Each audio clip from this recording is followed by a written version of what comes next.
बिस्मिल्लाहिर्रहमानिर्रहीम। अल्लाह के नाम से जो हम सब का खालिक व मालिक है, और उसके सबसे प्यारे और सबसे आखिरी नबी हज़रत मोहम्मद सल्लल्लाहु अलैहि वसल्लम के नाम से जिनके वास्ते सारी कायनात को खलक किया गया सल्लल्लाहु अलैहि वसल्लम। अस्सलाम वालेकुम। मैं शेख अरशद अटारा आप सब ट्रेनीज़ को प्रोग्रेसिव टीचर्स ट्रेनिंग 2020 के आखिरी दिन के आखिरी सेशन में वेलकम कहता हूँ। मेरे आखिरी सेशन कहने से मुराद ये नहीं है कि यहाँ सीखने सिखाने का जो सिलसिला है वो ख़त्म हो गया है, बल्कि अगर ये कहा जाए कि जी सीखने सिखाने का सिलसिला अभी शुरू हुआ है तो ये ज़्यादा बेहतर होगा। मैं समझता हूँ कि अगर आपने इस 1 मंथ ट्रेनिंग में जहाँ पे आपने बहुत सारी बातें सीखी हैं, बहुत सारा नॉलेज आपके पास पहुँचा, आपने जो टेस्ट भी दिए उनसे भी हमें अंदाज़ा हुआ कि वाकई आप लोगों ने अच्छे तरीके से ट्रेनिंग को लिया है। मैं समझता हूँ कि इन सारी बातें एक साइड पे अगर आप सिर्फ एक ही बात सीख सके हैं इस 1 माह की ट्रेनिंग में, वो ये कि जी हमें हमेशा सीखते रहना चाहिए, तो हम समझेंगे कि अटारा फाउंडेशन अपनी बात आप तक पहुँचाने में कामयाब हो गया है।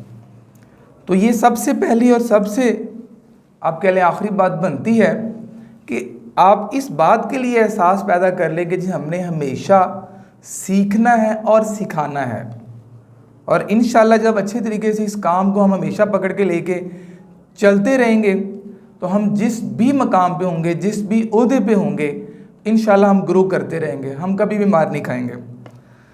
आइए आज के टॉपिक की तरफ बढ़ते हैं। तो आज का जो हमारा टॉपिक है वो मेरा बड़ा फेवरेट टॉपिक है।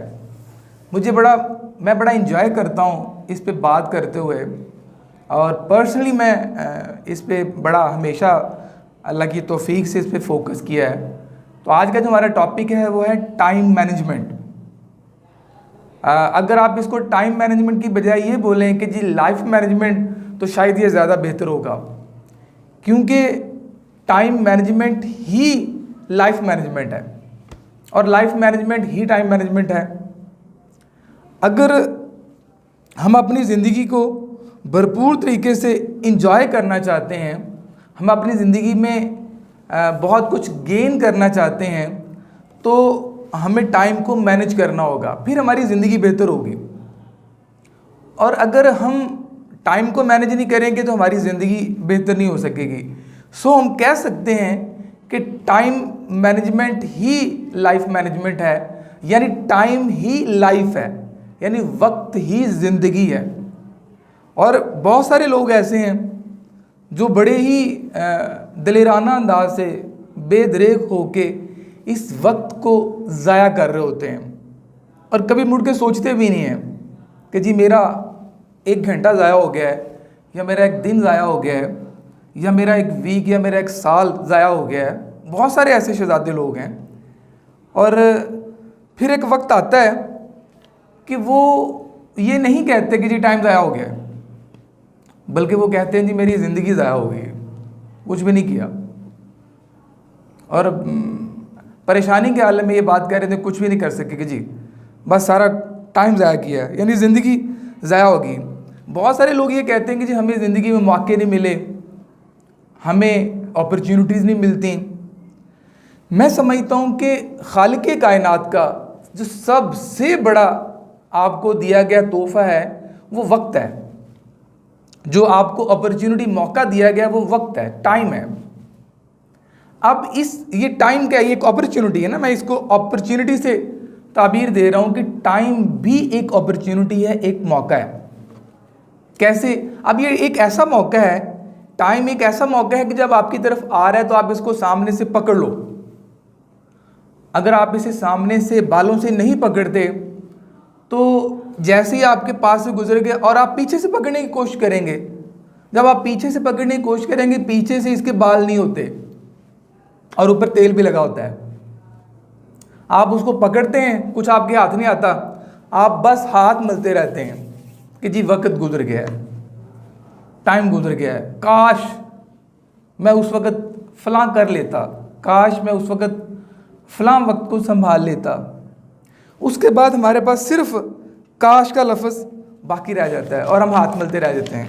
और यहाँ तक कि लोग आखिरी सांसों में जाके ये बात सोच रहे होते हैं, कह रहे होते हैं कि जी हमने अपनी ज़िंदगी ज़ाया कर दी है।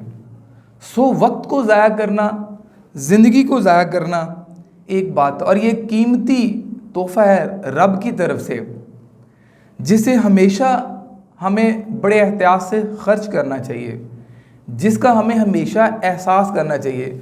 मैं बड़ा कुड़ता हूँ खुद से जब मैं बहुत सारे नौजवानों को देखता हूँ कि जब वो अपना टाइम ज़ाया कर रहे होते हैं, घंटों के घंटों, दिनों के दिन, इवन सालों के साल भी हो रहे होते हैं, या बहुत सारे ऐसे लोग हैं जो घरों में स्पेयर फ्री बैठे हुए हैं, अच्छा जी करने को काम ही कोई नहीं है, सोचते ही नहीं है कि जी हमें क्या करना चाहिए, हमें किस तरफ बढ़ना चाहिए। तो वही लोग देखें, आपकी एज भी बड़ी फैक्टर है, एक एज फैक्टर है कि किस एज में आप ज़्यादा एनर्जेटिक होते हैं, आप ज़्यादा काम कर सकते हैं। बहुत सारे लोगों को तो मैंने देखा है, कहते हैं अभी तो हम लड़कपन की हमारी एज है, अभी कौन से हमारे काम करने के दिन आए हैं। उनके काम करने के दिन आते ही नहीं हैं, दुनिया से जाने के दिन आ जाते हैं। सो नौजवान नस्ल को तो मैं ये स्पेशली पैगाम दूंगा कि मेरे भाई, आप को अल्लाह ने जो एक वक्त दिया हुआ है, इसको अच्छे तरीके से यूटिलाइज़ करो। सोचो कि आप दुनिया में क्यों आए हो और क्या आप दुनिया में आने के अपने मकासद को गेन कर रहे हो कि नहीं कर रहे हो, या आप अपने आप को और अपनी ज़िंदगी को ज़ाया कर रहे हो।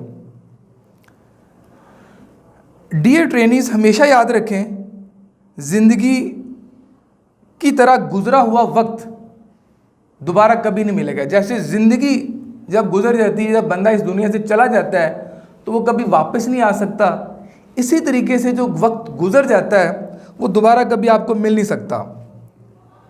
एक आप अपनी मिसाल ले सकते हैं कि आप में से किसी को आप किसी बड़ी कंपनी में काम करते हैं, किसी बड़े इदारे में काम करते हैं, और एक दिन आपकी हायर मैनेजमेंट, आपके बॉस आपको बुलाते हैं, आपके सीनियर आपको बुलाते हैं, बुला के कहते हैं जी 1 महीने के बाद एक मीटिंग होनी है, बड़ी इंपॉर्टेंट मीटिंग है, और उस मीटिंग से पहले ये टास्क आपने कंप्लीट करने हैं, और वो काम भी बड़े ज़रूरी हैं जो हैं ही मीटिंग से रिगार्डिंग। आप बड़े खुश होते हैं, बड़े हैप्पी होते हैं कि जी मुझे ये एजाज़ मिला है कि इतना बड़ा काम मुझे दिया गया है। आप अपने कोलीग्स को भी बताते हैं, आप बड़े एक फातिहाना अंदाज से आपकी थिंकिंग होती है कि हाँ जी बिल्कुल मुझे एक बड़ा मौका मिला, एक बड़ी अपॉर्चुनिटी मिली है। आप फूले नहीं समाते, क्योंकि 1 महीने का टाइम होता है। आप सोचते हैं ठीक है जी कर लेते हैं, अभी तो बड़ा टाइम पड़ा हुआ है। तो 1 दिन गुजरा, 2 दिन गुजरे, 4 दिन गुजरे, क्योंकि ज़हन में वही बात होती है कि अभी टाइम बड़ा है, कर लेंगे।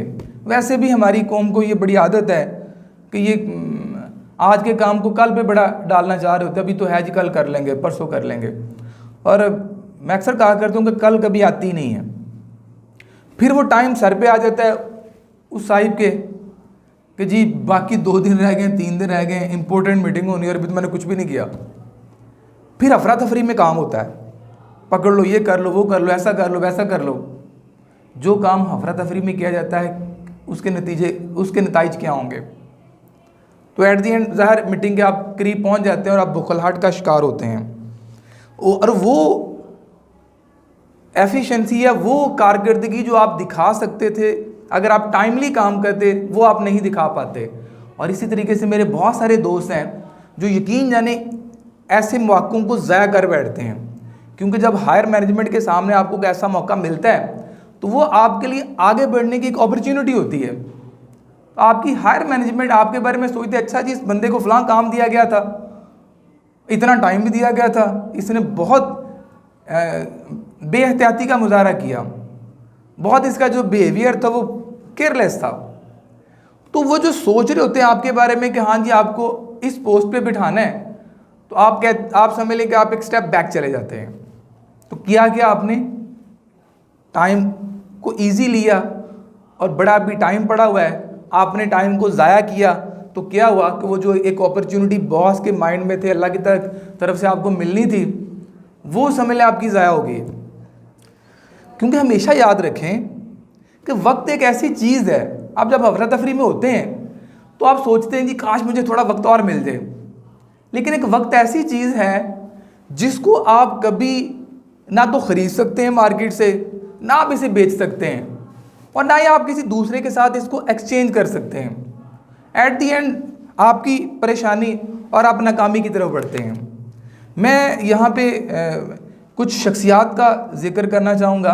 आप हिस्ट्री उठा के देख लें कि जो दुनिया में जितने भी लोग कामयाब हुए हैं वो सारे के सारे वक्त के बड़े पाबंद थे।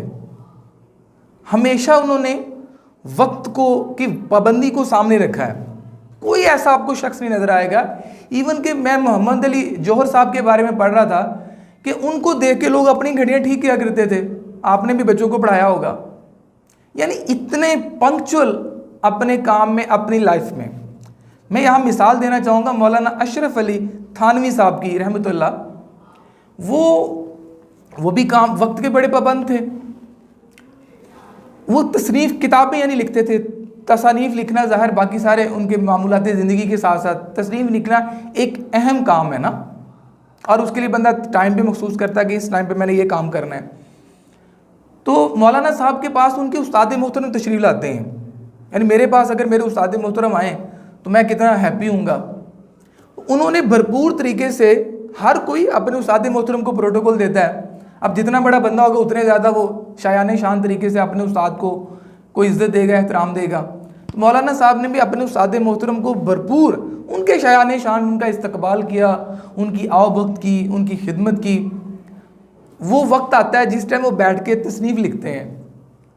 आप अपने उस्ताद मोहतरम से अर्ज़ करते हैं कि उस्ताद मोहतरम ये टाइम मेरा तसनीफ़ लिखने का है, अगर आप इजाज़त मरम्मत फरमाएँ तो मैं जाके वो काम अपना कर रहा हूँ।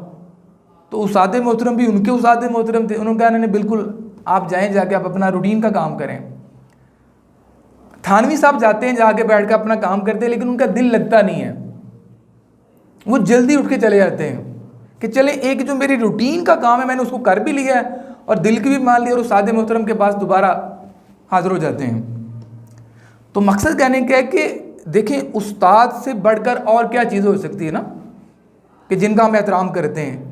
लेकिन उसके बावजूद भी उन्होंने अपने उस टाइम को अपने उस्ताद मोहतरम से इजाज़त लेके जाके अपनी, ताकि रूटीन ना टूटे, काम जो है वो वक्त की जो पाबंदी है वो ना डिस्टर्ब हो। इसी तरीके से मैं अपनी बात बताना चाहूँगा कि मैं जब ग्रेड 8 में था, क्लास 8 में पढ़ता था, तो मेरे जो टीचर मोहतरम अब्दुल हफीज़ साहब बड़े ही अच्छे काबिल शफीक उस्ताद थे। मैं अगर यहाँ खड़ा बात कर रहा हूँ तो मेरे अंदाज में डेफिनेटली बहुत सारे अंदाज उनके शामिल हैं। आप उस स्कूल के हेडमास्टर भी थे। तो एक काफ़ी अरसे के बाद, यानी जब मैंने 8 करने के काफ़ी अरसे के बाद स्कूलिंग वगैरह में भी आ चुका था, आज से तकरीबन 10-12 साल पहले की बात है, मुझे पता चला जी फ़लाँ स्कूल में अब वो उस्ताद मोहतरम हैं। तो मैं उनके पास बगैर बताए चला गया ना, तो ढूंढते हुए पता चला जी क्लास में लेक्चर ले रहे हैं। तो क्लास तक पहुँचे, उस्ताद मोहतरम बाहर तशरीफ़ लाते हैं क्लास से, और मेरे साथ बाहर खड़े खड़े 2 से 3 मिनट बात करते हैं, और मुझे कहते हैं अरशद आप गलत टाइम पे आए हो, इस वक्त मैं 40 बच्चों की क्लास ले रहा हूँ, तो मैं नहीं चाहूँगा कि मैं उनका टाइम ज़ाया करूँ। मैंने फ़ौरन कहा नहीं सर ओके, मैं माजरत चाहता हूँ, मैंने आपके 2-4 मिनट ज़ाया किए हैं। मैं फ़ौरन वहाँ पे बग़ैर कोई फ़ील किए मैं वहाँ से चल पड़ा। ये मेरे वही उस्ताद मोहतरम है, चूँकि मैं स्कूल का लाइक तरीन स्टूडेंट था, वजीफ़ा होल्डर था, तो ज़ाहिर है जो बच्चे लाइक होते हैं उस्ताद इकराम का उनके साथ ज़्यादा लगाव होता है, प्यार होता है। तो ये वो मेरे उस्ताद मोहतरम जिनका मेरे साथ बड़ा ज़्यादा लगाव था, प्यार था। लेकिन जब बात आई टाइम को ज़ाया करने के, जब बात आई क्लास के टाइम को लेके, तो उन्होंने वहाँ किसी चीज़ को सामने नहीं रखा, और मैंने भी बिल्कुल नहीं सोचा मैं दोबारा उनसे टाइम लेके दोबारा उनके पास मिलने के लिए गया। ये होती हैं अजीम लोगों की, बड़े लोगों की बड़ी मिसालें। हमें भी इन मिसालों को इसी तरीके से फॉलो करना है। जब आप वक्त की कदर करेंगे तो वक्त आपकी कदर करेगा। जब आप वक्त की कदर करेंगे तो वक्त आपकी कदर करेगा। जब आप वक्त को ज़ाया करेंगे तो वक्त आपको ज़ाया करेगा, और जब वक्त आपका ज़ाया हो जाएगा तो फिर आपकी ज़िंदगी ज़ाया हो जाएगी। और यकीन रखें जब आप वक्त की कदर करेंगे तो वक्त आपकी कदर करेगा, जब वक्त आपकी कदर करेगा तो ज़माना आपकी कदर करेगा। ये मैं आपको बड़ा टोटका बता रहा हूँ कि आप वक्त की कदर करें, कदर आपकी वक्त आपकी कदर करेगा, और जब वक्त आपकी कदर करेगा तो फिर सारा ज़माना आपकी कदर करेगा। बहुत सारे लोग ऐसे भी हैं जो ये बात कहते हैं जी हम तो हर वक्त काम करते रहते हैं, हर वक्त हम काम में बिजी रहते हैं, लेकिन हमारा तो काम ही ख़त्म नहीं होता।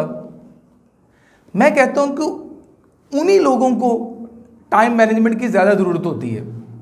अभी तक तो आप कह लें कि मैंने टाइम पे बात की, टाइम को के वेस्टेज पे बात की है। अब टाइम मैनेजमेंट की तरफ जा रहा हूँ कि जो लोग भाग दौड़ कर रहे होते हैं लेकिन at the end result zero है, या वो परेशान है, या वो स्ट्रेस में है जी, काम नहीं ख़त्म होते, उन्हीं लोगों को वक्त को मैनेज करने की, वक्त को तंजीम करने की, टाइम मैनेजमेंट की ज़रूरत होती है। बिकॉज कि उन लोगों की जो तरजीहात हैं वो सेट नहीं होती। आप टाइम मैनेजमेंट को उस वक्त आप नहीं कर सकते जब तक आपको आपकी तरजीहात वाज़िया नहीं होंगी। आपको पता नहीं होगा कि कौन सा काम आपका कितना अहम है, कौन सा काम आपने कब करना है। और तरजीहात सेट करने के लिए ज़रूरी है कि आपको पता हो आपके ऑब्जेक्टिव्स क्या हैं, आपका विज़न क्या है, आपके पर्पस क्या है, गोल आपके क्या हैं, और आप की वैल्यूज़ क्या हैं। यानी आपको अपनी ज़िंदगी के बारे में पता हो कि आपकी ज़िंदगी का मकसद क्या है, आप ज़िंदगी में कितना आगे जाना चाहते हैं, आप क्या करना चाहते हैं, आपके ज़िंदगी के मकासद क्या हैं। वही लोग लाइफ को एंजॉय करते हैं, उन्हीं लोगों को काम करने का मज़ा आता है जिन लोगों की ज़िंदगी के कोई टास्क होते हैं, कोई टारगेट्स होते हैं। वही लोग टाइम को भी फॉलो करते हैं। जो बेमकसद ज़िंदगी होती है, फजूल ज़िंदगी होती है, और बेमकसद ज़िंदगी में ज़्यादा टाइम ज़ाया होता है। अगर हम टाइम को की पाबंदी करना चाहते हैं तो उससे पहले देखना होगा कि मेरी ज़िंदगी के टारगेट्स क्या हैं, मेरी ज़िंदगी के मेरी लाइफ के टारगेट्स क्या हैं, गोल्स क्या हैं। फिर आप उनकी तरजीहात बनाते हैं कि हाँ जी मेरा जो लाइफ पर्पस है वो ये है, और वो कौन सा काम ऐसा है जो उस तरफ जाता है, और कौन सा काम ऐसा है जो मुझे अपने मकसद हयात से दूर करता है। तो आप जब उन कामों को निकालेंगे कि जो आपको अपने मकसद हयात से दूर करता है, जो आप कर रहे होते हैं, उन कामों को हटाएंगे, उस तरफ बढ़ेंगे जो आपके गोल की तरफ आपको लेके जा रहा है, तो देन आप एक अच्छी लाइफ स्पेंड कर सकते हैं। देन आप अपने टारगेट्स को अचीव कर सकते हैं, आप अपने गोल्स को अचीव कर सकते हैं, और आपकी जो ज़िंदगी है वो एक बामकसद ज़िंदगी होगी। अब ये कैसे आप लोग कर सकते हैं? क्योंकि हमेशा याद रखें कि आपकी ज़िंदगी का मकसद जब तक वाज़िया नहीं होगा आप उस वक्त तक अच्छा परफॉर्म नहीं कर सकते। क्योंकि मुसाफिर की कोई मंजिल होती है। मुसाफिर आप देखते हैं ना, कोई आपको कभी ऐसा बंदा नज़र आएगा जो दौड़ लगा के आ रहा है, आपने उसको आगे से पकड़ा है और उसको रोक के पूछते हैं जी भाई कहाँ जा रहे हो? कहते पता नहीं कहाँ जा रहा हूँ, नहीं बताएगा मैं फलां जगह जा रहा हूँ। मुसाफिर की हमेशा कोई मंजिल होती है, और जिन लोगों की कोई मंजिल नहीं होती सफ़र वो भी करते हैं, लेकिन दुनिया उन्हें मुसाफिर नहीं कहती, आवारागर्द कहती है। तो लाजमी है कि हमारी ज़िंदगी का कोई मकसद हो। जब मकसद होगा तो फिर आप अपनी तरजीहात को सेट कर सकेंगे। फिर आप देखेंगे जी आज मैंने 10 काम किए तो 10 काम में से मेरे कितने काम वो थे जो मकसद हयात से, मेरे टारगेट गोल से दूर थे, और कितने काम ऐसे थे जो मुझे गोल की तरफ लेके गए हैं। फिर आप बेहतर तरीके से उसकी तरजीहात को यानी सेट कर सकते हैं। अब ये तरजीहात कैसे सेट की जा सकती हैं? हमें ज़िंदगी में 4 किस्म के काम पड़ते हैं। आप इसे नोट कर सकते हैं कि 4 किस्म के काम कौन से हैं। सबसे पहला जो काम होता है वो होता है जी बहुत ज़रूरी और अहम काम, यानी इम्पोर्टेंट और अर्जेंट। वो काम जो बहुत ज़रूरी और अहम होता है, पहला काम है ना, इम्पोर्टेंट एंड अर्जेंट। और दूसरा काम वो है, यानी दूसरी जो कैटेगरी कामों की वो है जो कि इम्पोर्टेंट है लेकिन नॉट अर्जेंट, यानी काम जो ज़रूरी नहीं मगर अहम है। गौर कीजिएगा, काम जो फौरी तौर पे ज़रूरी नहीं है लेकिन अहम है। तीसरी कैटेगरी है कि नॉट इम्पोर्टेंट बट अर्जेंट, यानी वो काम जो फौरी तौर पे करने वाला है लेकिन अहम नहीं है। मैं अगर अपनी बात को समझाने में कामयाब हो पा रहा हूं कि वो काम जो बड़ा हंगामी है लेकिन अहम नहीं है। चौथी कैटेगरी उन कामों की होती है जो ना अर्जेंट है और ना ज़रूरी है। मैं रिकॉल करना चाहूँगा कि पहला काम वो जो बड़ा इम्पोर्टेंट भी है और अर्जेंट भी है, और दूसरा काम वो जो बहुत यानी जो अर्जेंट तो है, यानी नॉट अर्जेंट बट इम्पोर्टेंट, दूसरी कैटेगरी के काम जो कि बहुत फौरी तौर पे नहीं है लेकिन अहम बड़ा है। और तीसरी कैटेगरी वो कि जो इम्पोर्टेंट अहम नहीं है लेकिन ज़रूरी है, फौरी तौर पे करने वाला है। और चौथी कैटेगरी ना वो बहुत ज़्यादा अहम है ना वो अर्जेंट है। अब आप अपने रूटीन के सारे कामों को पहले तो काम लिखें कि कितने काम हैं, उसके बाद उन कामों का आप इन 4 कैटेगरी में डिवाइड करें। आप देखेंगे कि जी कौन सा काम कहाँ पे जाता है।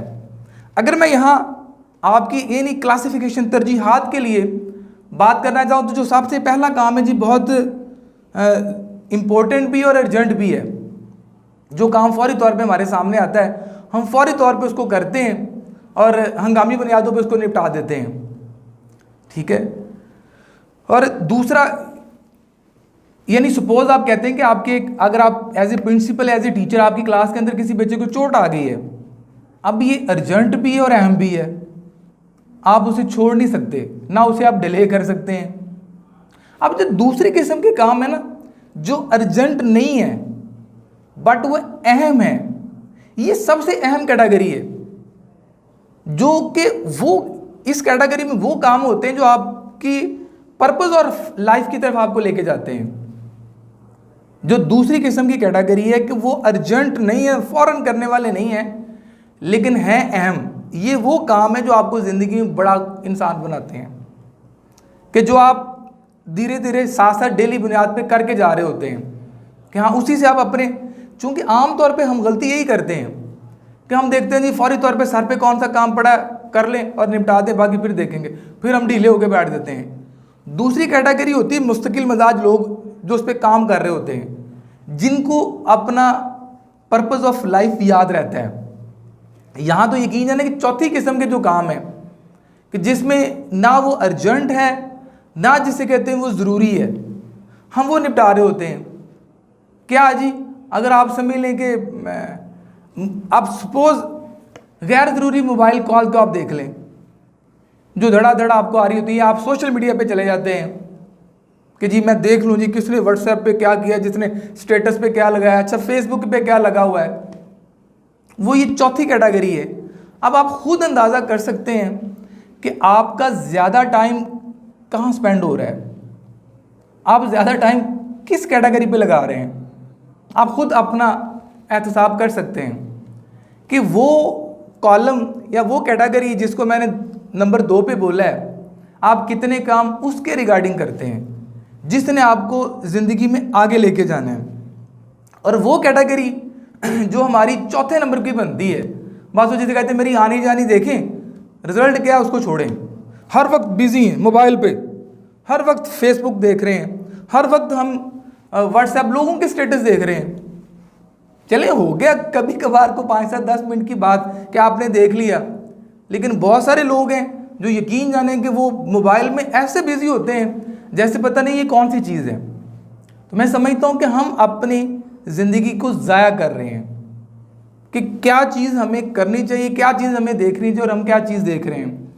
अगर हम चाहते हैं कि अपने टाइम को प्रॉपर यूटिलाइज करें तो हमें अपनी तरजीहात के मुताबिक अपने कामों को वक्त देना चाहिए कि कौन सा काम है वो कितना इम्पोर्टेंट है, कितना अर्जेंट है, कितना हमारी ज़िंदगी के लिए वो कितना अहम है और कितना मेरे पास टाइम है, किसके अंदर मैंने उस टाइम को मैनेज करना है।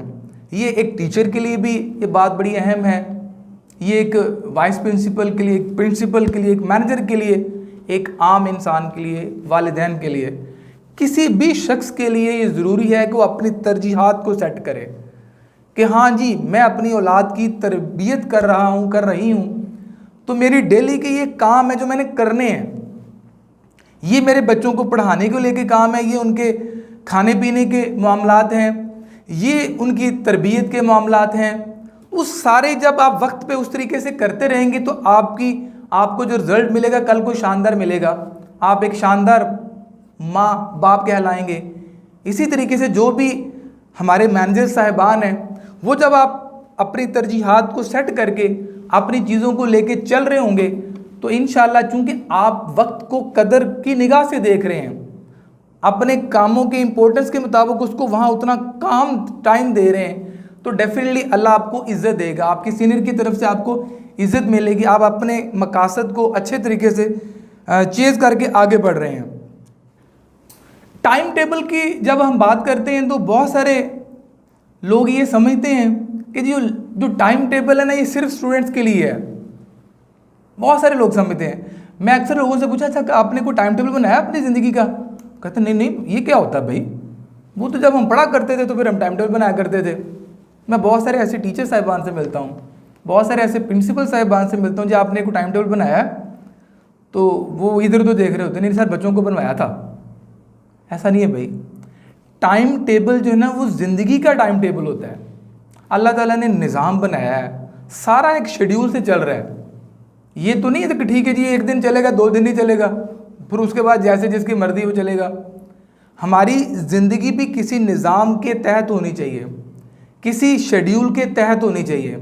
कब तक होनी चाहिए? आखिरी सांस तक होनी चाहिए। आखिरी सांस तक अल्लाह ताला के निज़ाम में शामिल है ना 5 नमाजें, तो टाइम दिया गया है, उस टाइम के मुताबिक हमने नमाजें पढ़नी है। सारे मामलात जो अल्लाह ताला के सारे मामलात को आप देख लें, वो एक शेड्यूल के तहत हैं। तो हम ज़िंदगी बगैर शेड्यूल के कैसे गुजार रहे हैं? तो लिहाजा हमेशा हमारा टाइम टेबल ज़िंदगी का रहना चाहिए, आखिरी सांस तक रहना चाहिए। हर प्रिंसिपल को पता हो, हर टीचर को पता हो, हर मैनेजर्स को पता हो कि जी मैंने किस वक्त कौन सा काम करना है। जो बहुत सारे लोग अंडर स्ट्रेस रहते हैं, स्ट्रेस में रहते हैं, दबाव में रहते हैं, परेशान रहते हैं, उसकी वजह यही है कि उन लोगों का कोई टाइम टेबल नहीं होता कि जी किस वक्त उठना है, किस वक्त सोना है, किस वक्त खाना है, किस टाइम मैंने कौन सा काम करना है। ये वो कुछ भी नहीं, जो सामने आता जा रहा है वो करते जा रहे हैं। अच्छा जो पड़ेगी सर पे कर लेंगे, जब आएगा देख लेंगे, जब आएगा टाइम तो देखी जाएगी। अल्लाह करने वाला है, बेशक अल्लाह करने वाला है, लेकिन अल्लाह ही कहता है कि अपनी रूटीन को बनाओ, जैसे मैंने सारी चीज़ें रूटीन से एक सिस्टम से बनाई हुई हैं। तो बहुत ज़रूरी है टाइम टेबल। तो मैं चाहूँगा कि मैं आपको अपना टाइम टेबल शो करूँ। आज मैं रूटीन से ज़्यादा मेरे सामने डायरियाँ भी हैं, तो मैंने हमेशा अपने टाइम टेबल को लेके चला हूँ। ये मेरा टाइम टेबल है। ज़रा मैं थोड़ा सा इसको क्लोज़ करना चाहूँगा। ये मेरी डायरी है, इसमें मज़ीद बात करूँगा मैं। यहाँ मैंने लिखा हुआ है कि जी मैंने सुबह 4 बजे उठना है, अल्हम्दुलिल्लाह, ठीक है। उसके बाद नमाज का टाइम है, फ्रेश होना है, नमाज के लिए जाना है। नमाज के बाद मैंने एक्सरसाइज के लिए जाना है। एक्सरसाइज के बाद मैंने घर आके वापसी कुछ ज़हन को बढ़ाने के लिए कुछ ऐसी चीज़ें खाता हूँ नाश्ते से पहले, वो मैंने खानी है। फिर ब्रेकफास्ट है, फिर स्कूल के जाने का टाइम है। स्कूल में आके मैंने जो तिलावत करनी है, या मैंने पूरे 24 घंटे का इसके अंदर मेरा शेड्यूल है कि मैंने वापस किस टाइम जाना है और किस टाइम जाके मैंने मेरे सोने का टाइम क्या है। और मैं सोने के मामले में कोई कंप्रोमाइज़ नहीं करता हूँ। सब मेरे दोस्तों को, मेरे अजीज़ों को, सबको पता है कि जी 10 बजे शख्स ने सो जाना है। अगर किसी ने कॉल भी करनी तो उसको अंदाज़ा है जी 9 से पहले कर लें, उसके बाद कॉल भी अटेंड नहीं होनी। तो 10 बजे सोने का टाइम। और ये सिर्फ मेरा नहीं, मेरी सारी फैमिली का है। हमारे घर में 10 बजे के बाद टीवी की आवाज़ नहीं आएगी, और अल्हम्दुलिल्लाह उस तरफ दूसरी तरफ 4 बजे लोग उठना शुरू हो जाते हैं हमारी सारी फैमिली के। तो लाजमी तौर पे आपका ये शेड्यूल हमेशा आपके पास होना चाहिए। यहाँ मैंने आपको चूँकि सारा नहीं बताया कि दोपहर को मैं जो किलोला करता हूँ, आप सल्लल्लाहु अलैहि वसल्लम की सुन्नत है, तो वो भी लाजमी मेरे इसमें काम में शामिल होती है। या इवन मुझे दोपहर को भी कभी अगर ऑफिस में घर में टाइम ना मिले सोने का, तो मेरे साथ चूँकि ड्राइवर होता है गाड़ी में, तो मैं उसको कहता हूँ चलो ये कहीं अगर मीटिंग के लिए जा रहा हूँ तो मैं गाड़ी के अंदर ही वो 10-15-20 मिनट का किलोला कर लेता हूँ। दो नीयतें होती हैं, एक तो ये कि जब मैं किलोला करता हूँ तो मैं सुन्नत समझ के अदा करता हूँ, और दूसरा वो 15-20 मिनट आधे घंटे की नींद के बाद मुझे लगता है कि जैसे नया दिन स्टार्ट हो गया है। इसी तरीके से मेरे कुछ काम हैं जो कि वीकली बेसिस पे हैं, तो मैंने सारे लिखे हुए हैं।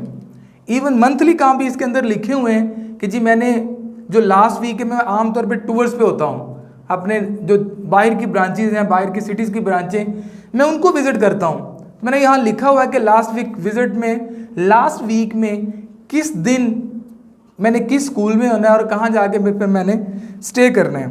बाकी भी कुछ चीज़ें ज़ाहिर इसके अंदर लिखी हुई हैं। तो मकसद कहने का कि टाइम टेबल लाजमी तौर पे हमेशा हर इंसान का रहना चाहिए ज़िंदगी के आखिरी सांस तक। अब बहुत सारे लोग हैं, मैं भी ज़ाहिर बहुत सारे लोगों में काम कर रहा हूँ, कोई टास्क मिलता है सीनियर की तरफ से तो वो कहते हैं जी ठीक अभी हो जाता है, साथ ही जाके अगले लम्हे काम भूल जाता है। वो कहते हैं कामों को याद कैसे रखा जाए। तो काम याद रखने के लिए ज़रूरी है कि आपके पास हमेशा डायरी होनी चाहिए जिसके ऊपर आप लिखें कि आज के काम कौन से हैं, डेली के टास्क आपके कौन से हैं, वो आप डेली टास्क में लिखें कि आज के करने वाले काम ये हैं।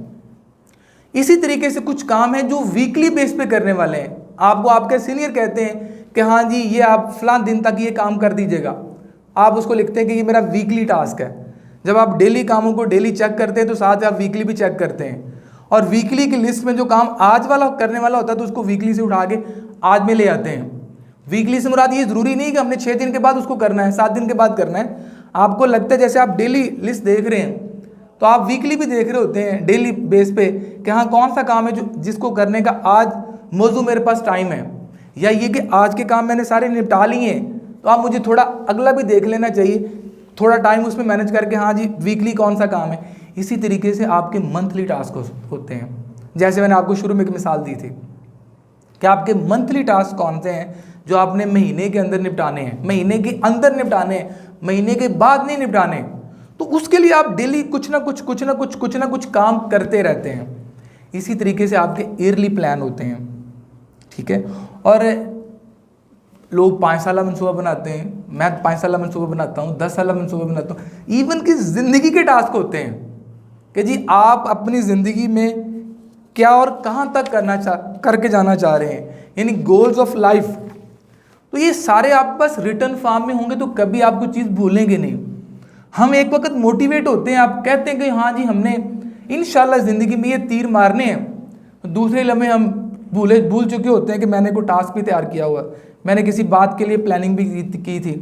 जब आपने लिखा हुआ होगा तो आप उसको बार बार पढ़ते रहेंगे, आपकी नज़रों से गुजरता रहेगा, आप मोटिवेट रहेंगे कि हाँ मैंने फ़लाँ जगह बैठ के अपने आप से ये अज़म किया था, अपने आप से ये इरादा किया था कि ये मेरी ज़िंदगी के मकासद हैं, क्या मैं उस तरफ बढ़ रहा हूँ कि नहीं बढ़ रहा हूँ। अपनी आखिरी बात की तरफ जाऊँगा और वो है खुद एहतसाबी, कि जो हम टाइम पे बात कर रहे हैं, टाइम मैनेजमेंट की बात कर रहे हैं, अपनी ज़िंदगी के गोल्स की बात कर रहे हैं, हम उसको कितना फुलफिल कर पा रहे हैं। तो डेली बेस पे अपनी आपको खुद एहतसाबी करनी चाहिए कि रोज़ आप जब सोने से पहले सोचें कि आज का दिन आपका कैसा गुजरा है। यहाँ बहुत सारी चीज़ें मिल जाती हैं, गलतियाँ कोताहियाँ मिल जाती हैं, लेकिन चूंकि मेरा टॉपिक टाइम मैनेजमेंट है तो आप ये भी वहाँ सोचते हैं कि जी रात को सोने से पहले कि आज मैंने कौन कौन सा काम निपटाया, कौन सा नहीं निपटाया, और कितने मैंने टाइम ज़ाया किया है और कितना टाइम मैंने यूटिलाइज़ किया है। इसी तरीके से आप मंथली बेस पे ज़रूर को 1-2 दिन के लिए अपने आप को सेपरेट करें, कुछ घंटों के लिए अपने आप को सेपरेट करें और बिल्कुल फ्री होके बैठें और सोचें कि मेरा महीना कैसे गुजरा है। मैं अल्हम्दुलिल्लाह इसका काफ़ी देर से एक्चुअल हूँ कि मैं महीने में 1-2 दिन के लिए अपने सिस्टम से गायब हो जाता हूँ, और काफ़ी देर से अल्लाह ने मरी में भी एक घर दिया हुआ है तो मैं मोस्टली जाके मरी बैठ जाता हूँ और मैं अपने मोबाइल वगैरह भी ऑफ करता हूँ। वहाँ बैठ के सिर्फ ये सोचता हूँ महीना कैसा गुजरा है, कहाँ कहाँ सही किया, कहाँ कहाँ गलत किया, कहाँ कहाँ करना चाहिए था और नहीं कर सका। तो पूरी एक खुद एहतसाबी, और फिर साथ ही प्लान करना कि नेक्स्ट मंथ की प्लानिंग करके उठना कि हाँ जी इंशाल्लाह इस महीने के अंदर ये टारगेट चेज करने, ये काम निपटाने इंशाल्लाह। और इसी तरीके से ईयरली प्लानिंग, सालाना बेस पे आपको ज़रूर को 2-4 दिन के लिए गोशा नशीनी में चला जाना चाहिए। तो मैं भी साल से मेरा जो टाइम होता है वो आप कह लें 20 दिसंबर से, यानी जब साल एंड हो रहा होता है तो उस वक्त मैं 8-10 दिन के लिए छुप जाता हूँ, कि जिसमें जाके बड़ा गहराई के साथ फिर चीज़ों को डिस्कस किया जाता है, अपने आप से डिस्कस किया जाता है, किसी और से नहीं, बिल्कुल फ्री माइंड होके। तो वो भी मैं साल से मेरी ये जो एक्टिविटी है, मेरे ये दिन मरी में गुजरते थे। मैंने मरी में बैठ के अल्लाह ताला से दुआ मांगी कि अल्लाह ये मेरे दिन मदीने में गुजर जाया करें। तो अल्लाह का बहुत शुक्र है कि गुज़िश्ता को 2-3 सालों से मैं ये जो दिसंबर के डेज़ है मेरे लास्ट वाले, ये मदीने में गुजरते हैं। अल्हम्दुलिल्लाह वहीं बैठ के अपने आप को का एहतसाब करता हूँ, सोचता हूँ कि जी क्या खोया, क्या पाया, कहाँ क्या करना चाहिए था, क्या हुआ, और क्या मैंने गलत किया, क्या मैंने सही किया, कितना मैंने साल को ज़ाया किया, कितना मैंने साल को यूटिलाइज़ किया।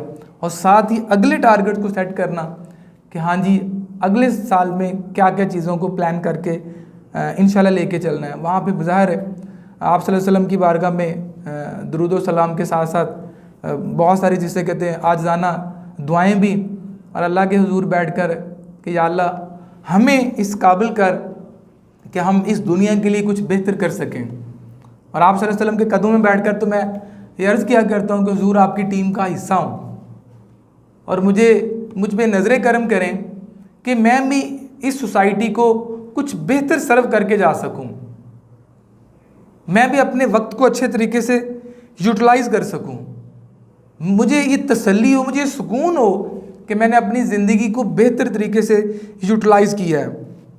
यकीन जाने मुझे ज़ाती तौर पे जिस बात की बहुत ज़्यादा तकलीफ़ होती है वो है वक्त को ज़ाया करना। मुझे शायद कि बाकी किसी चीज़ की इतनी तकलीफ़ नहीं होती, कोई मेरा कोई नुकसान हो गया, कोई लॉस हो गया है, उस सबसे ज़्यादा मुझे जो टेंशन होती है वो यही होती है कि मेरा वक्त ज़ाया हो गया। मेरा मूड हैप्पी तब होता है जब मैं कहता हूँ जी अच्छा काम कर रहा हूँ, वक्त यूटिलाइज हो रहा है। जब मैं उस वक्त थोड़ा सैड मूड में जाता हूँ, जब देखता हूँ जी वक्त ज़ाया हो रहा है, तो हैप्पी मैं उस वक्त फील करता हूँ जब मेरा टाइम यूटिलाइज हो रहा होता है। मैं अक्सर रब से दुआ करता हूँ कि अल्लाह मुझे टाइम ज़ाया करने वालों में ना बनाना। मैं ज़िंदगी के आखिरी हिस्से तक, आखिरी सांस तक काम करना चाहता हूँ। मेरा अपने आप से ये अज़म है कि इंशाअल्लाह अगर मैं इतना ज़ईफ़ हो जाता हूँ, इतना कमज़ोर हो जाता हूँ कि मैं बेड पे लेट गया हूँ और मैं उठ नहीं सकता, तो मैं उस वक्त भी एक पर्सन को अपने पास बिठाऊँगा और उसको बोलूँगा कि लिखो, मैं अपनी किताब लिखना चाहता हूँ, मैं बोलता जा रहा हूँ आप लिखते जाओ। मैं आखिरी हिस्से में भी किताब या किताबें लिखवाना चाहता हूँ। अगर अल्लाह ने वहाँ तक पोजीशन दी, वैसे तो सेहत तंदुरुस्ती के साथ ही बंदे को अगला सफ़र भी करना चाहिए, लेकिन अज़म है कि आखिरी सांस जब निकले तो ये सेटिस्फेक्शन हो कि या अल्लाह तेरा शुक्र है कि तूने अच्छे तरीके से एक एक मिनट को, एक एक लम्हे को यूटिलाइज़ करने की तौफीक अता फरमाई। या अल्लाह तूने अपनी मखलूक के लिए काम करने की तौफीक अता फरमाई, अपने प्यारे नबी के मिशन को आगे लेके चलने की तूने तौफीक अता फरमाई। और यही मैं समझता हूँ कि हम सब का मिशन होना चाहिए। जब इसी सोच के साथ, इसी थिंकिंग के साथ आप चीज़ों को लेके आगे बढ़ेंगे तो इंशाअल्लाह हमारी सोसाइटी में एक बहुत बड़ा चेंज आएगा, एक बहुत बड़ी बेहतरी आएगी और बहुत सारे लोग आप और मेरी तरह अच्छे तरीके से आगे बढ़ सकेंगे। Thank you very much. अल्लाह हाफिज़।